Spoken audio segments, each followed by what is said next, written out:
Bonjour, bonsoir à toute ma grande famille afro-descendante. Je suis votre animatrice Laure et bien sûr la présidente de l'association GADO. Donc je vous souhaite encore une fois, pour la 7e fois vraiment, la bienvenue dans cet espace de valorisation de l'expérience noire française, Radio GADO, qui est le podcast de la génération afro-descendante organisée. Donc big up comme d'habitude à toute l'équipe de Debout, qu'il faut aller suivre comme d'habitude sur les réseaux, ça change pas. Et aujourd'hui, on va ouvrir la conversation avec une petite devinette. Petite devinette courte qui va introduire le sujet qui est un peu plus long, mais cette émission on va la faire un petit peu courte et j'aurai une deuxième partie qui suivra directement derrière. Donc voilà, il n'y a pas de remix aujourd'hui, on va juste la couper on va couper la poire un petit peu en deux. Et donc aujourd'hui on va traiter d'une idée qu'on trouve à la fin de mots. Je dis une idée, c'est plutôt un suffixe qu'on trouve à la fin des mots. Elle parle souvent d'une idée, ce suffixe parle souvent d'une opinion ou d'un mouvement. Ce suffixe transforme une pensée en façon de voir le monde. Quand tu vois ce suffixe, tu sais qu'on parle de quelque chose de plus grand qu'une personne, comme une croyance, une manière de vivre ou une manière de penser. Ce suffixe commence par un i et finit par un e. C'est un petit suffixe, mais qui pèse parfois très lourd dans les débats. Voilà. Donc je sais pas si vous allez savoir ou comprendre tout de suite si la grammaire est là, si vous vous rappelez de vos anciens cours, mais un suffixe est souvent quelque chose qui vient à la fin d'un mot. Okay, c'est un élément qu'on place à la fin d'un mot racine pour en modifier la signification. Et là, on parle bien du suffixe isme, I-S-M-E, qui est bien sûr issu du grec ismus, qui a un sens scientifique, religieux, politique, philosophique, qui indique une croyance, une disposition, une doctrine, un métier, une qualité, une particularité. Et je pense que la partie qui va nous intéresser sera peut-être aussi une maladie. Et donc, beaucoup de ces concepts en isme ont été créés entre le 19 et le 20e siècle pour nommer les vastes mouvements d'idées fondatrices. Et le simple fait qu'il y ait beaucoup de mots qui finissent en isme reflète clairement l'abus un petit peu de l'utilisation de ce suffixe qui sert vraiment aujourd'hui à former des vieux concepts et même aujourd'hui des nouveaux concepts, que ce soit des vieux ou des anciens concepts. En gros, c'est de prendre ces concepts qui sont vraiment pas très clairs et qui témoignent, en fait, quand tu les expliques, d'une grande flemme. Donc tu rajoutes juste un ISME derrière et puis basta. On utilise le concept du présentisme au lieu de parler du fait qu'on est obsédé par le temps présent. Et oui, on va parler du présentisme. Et parfois c'est pas plus mal, je comprends, parce que les ismes c'est du politiquement correct, parce qu'on sait que la vérité est dure à dire, elle est dure à entendre. Le politiquement correct, ça cache des points de vue qui sont parfois extrêmes, qui reflètent souvent des vices et des tabous. Donc c'est mieux de les cacher derrière un isme. La tendance, par exemple, à ne considérer que son point de vue et ses propres intérêts sont devenus l'égocentrisme. La vision d'une société humaine sans hiérarchie, qui renverse le système social autoritaire, ça devient de l'anarchisme. Au lieu de dire que tu vas renverser le système, tu vas dire je suis anarchiste. Voilà, c'est plus joli. Et pour préciser, une doctrine, ce qui est marrant, c'est qu'on a parlé du fait qu'un isme peut représenter une maladie, et ça peut être une croyance, une doctrine. Et doctrine, c'est aussi un mot racine pour le mot docteur. C'est ça qui est marrant. Donc tout ça est un petit peu lié. Comment dire ? Une doctrine, c'est un ensemble de notions qu'on affirme être vraies et par lesquelles on prétend fournir une interprétation des faits pour orienter ou diriger une action. En gros, une doctrine est souvent utilisée pour manipuler. Mais une chose qu'on peut assimiler par rapport à cette manipulation est le fait que ces mots, avec de très bonnes intentions, peuvent être utilisés pour verbaliser aussi un état, une idéologie, une théorie ou pour certains, une réalité qui est constatée. Donc un traumatisme, un autrisme, et tout événement subi, surtout un événement brutal qui entraîne pour la victime des blessures qui sont plus ou moins profondes, donc plus ou moins réversibles. Le constat de nos traumatismes s'inscrit dans notre doctrine, qui est notre négritude. Donc quand on parle de doctrine, on peut parler de notre négritude. La négritude est devenue une doctrine, sauf qu'on n'a pas eu besoin de rajouter un ISME derrière. Voilà. Et donc, contrairement à ces mots-là, qu'ils ont ISME derrière, la majorité de ces concepts dégagent la même fréquence que celle du racisme, le capitalisme, le colonialisme, dû à leur notion assez barbare.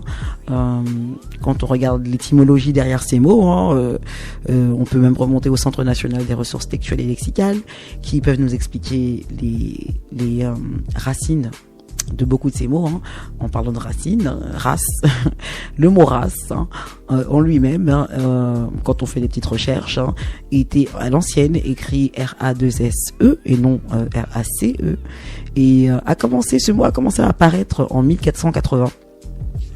Et ça signifie, le mot race à l'époque, en 1480, qui est littéralement 12 ans avant l'arrivée de Christophe Colomb en Amérique, ce mot signifie l'ensemble des ascendants et des descendants d'une même famille ou d'un même peuple. Quand il parlait du mot race en 1480, c'était juste pour parler de cette notion-là. Le concept du racisme n'apparaît vraiment qu'au XXe siècle, comme un ensemble de théories et de croyances qui établissent une hiérarchie entre des races. C'est une doctrine politique fondée sur le droit pour une race dite pure et supérieure d'en dominer une autre et de soumettre les intérêts des individus à ceux de cette race. Et donc, on peut aussi dire que c'est une attitude d'hostilité et de mépris pouvant aller jusqu'à la violence envers des individus appartenant à une race, avec des guillemets, ou une ethnie différente, généralement ressentie comme inférieure. Quand on regarde la définition, toutes les routes mènent au Rome.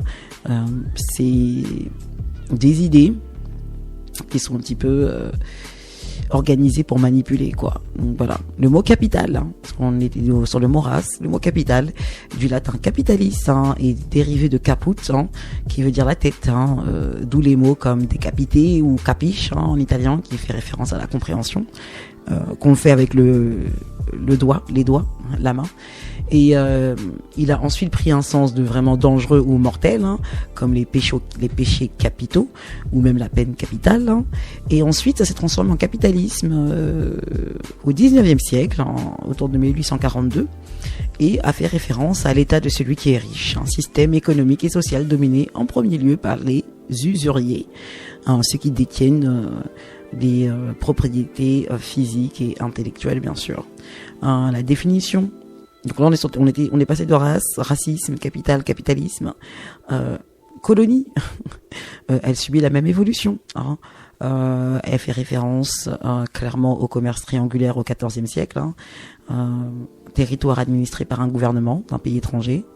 Et ensuite, c'est devenu une population qui s'établit dans un pays conquis, tout simplement.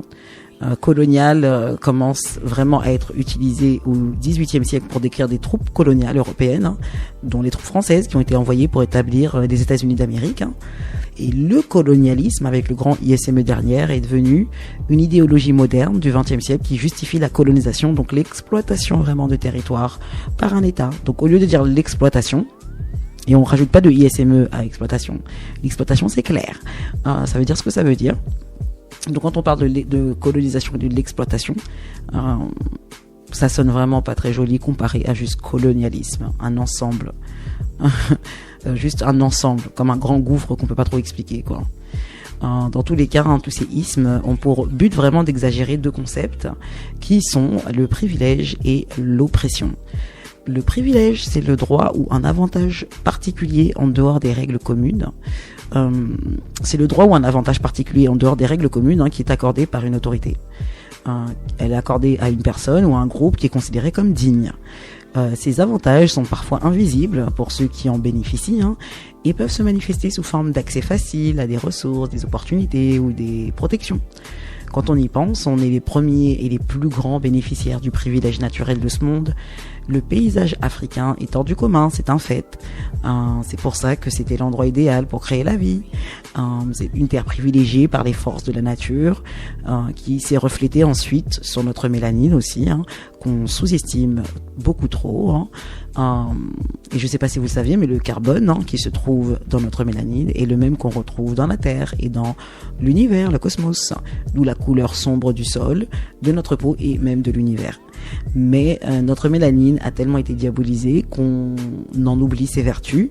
Ce privilège devient donc invisible, mais il se manifeste à travers nos ressources extrêmement riches, à travers les opportunités de se réinventer presque à l'infini, avec la protection de cette planète et de nos ancêtres aussi. Donc quand on parle de privilèges, on ne devrait pas faire comme si on n'y connaît pas le goût. Hein. Donc inverser par exemple ce cycle naturel où on est les privilégiés de la nature, c'est quelque chose d'assez dangereux parce que si l'autorité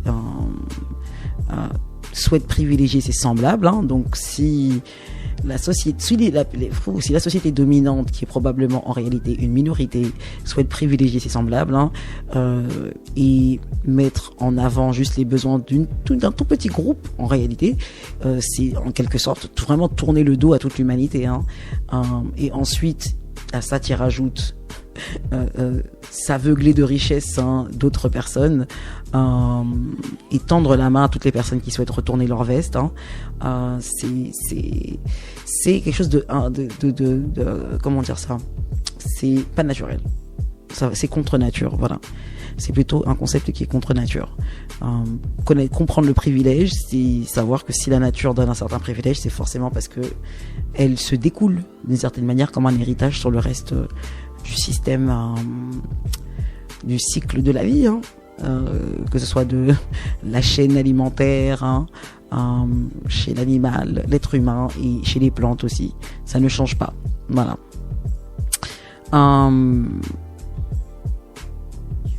Bon, j'ai parlé de mélanine, hein. Je pensais que c'est important de parler de la mélanine un petit peu, parce que je vais clôturer avec ça, hein. La mélanine.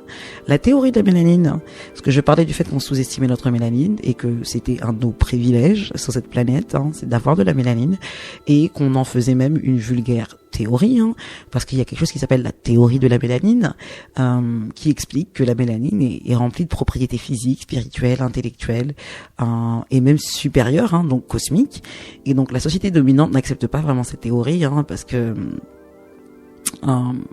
elle n'a pas été appuyée par des grands acteurs de leur communauté, mais plutôt des grands acteurs de la nôtre, comme le docteur Frances Cress Welsing, qui est une psychopathe afro-américaine, le docteur Richard King, qui est neurologue, et Cheikh Anta Diop, historien, physicien et linguiste sénégalais.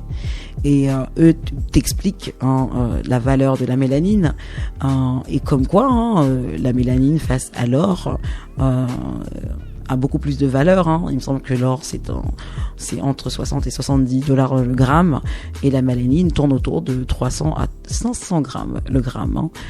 Donc si on y va gramme pour gramme, la mélanine est plus chère que l'or, hein. Il y a une raison, hein, dans ce cas-là. La mélanine est souvent aussi décrite comme une substance unique, parce qu'elle contient les quatre éléments fondamentaux de la vie, hein, comme on peut le voir dans le film pour les enfants des années 90, le 5e élément, avec Bruce Willis. Et j'ai oublié comment elle s'appelle, l'actrice là qui joue dans Resident Evil, mais bon, c'est pas grave. Mila Jovovich, voilà. Et dans ce film, il est très clair, on peut le voir, il parle des 5 éléments, le carbone, l'hydrogène, l'oxygène et la nitrogène, et le 5e élément étant le souffle de vie, hein, l'éther, l'énergie qui est nous. Donc on peut regarder le film, ou on peut en parler en chimie, on peut en parler en bourse, hein. Ça ne change pas. La mélanine, hein, est reconnue parce qu'elle est une structure qui est stable, elle est polycyclique, hein, elle est semi-conductrice, elle joue un rôle clé dans la photoprotection, la neurologie et l'absorption d'énergie. On dirait même qu'elle serait capable de convertir la lumière en énergie, hein, ce qui intrigue souvent certains chercheurs, hein. Donc pour finir là-dessus, on peut tout simplement dire que la mélanine est vraiment la seule substance à contenir les 4 éléments essentiels à la vie. Et on peut souvent même la comparer au chlorophylle, hein, qui donne le vert, hein, aux plantes. Tout ça pour dire que tout ça pour élaborer sur notre privilège avant même de rentrer sur notre oppression, parce que c'est bien de parler d'oppression, c'est bien de se focaliser sur l'oppression, mais c'est bien d'abord peut-être décoller sur du privilège, comprendre que on a quand même une longueur d'avance sur pas mal de choses, et c'est peut-être de là d'où vient notre oppression, pour le coup, qui elle n'est pas naturelle par contre. Donc on en parlera dans le prochain épisode, hein. Clairement c'est la suite de celle-ci, c'est la continuité de celle-ci, donc je vais reprendre directement sur le privilège et l'oppression, hein. Donc je vous dis pas la semaine prochaine, je vous dis à tout de suite, hein. Néanmoins, en attendant, hein, n'hésitez pas à aller suivre la page, c'est Héritage de Gado sur YouTube et Instagram comme d'habitude. On se revoit tout à l'heure.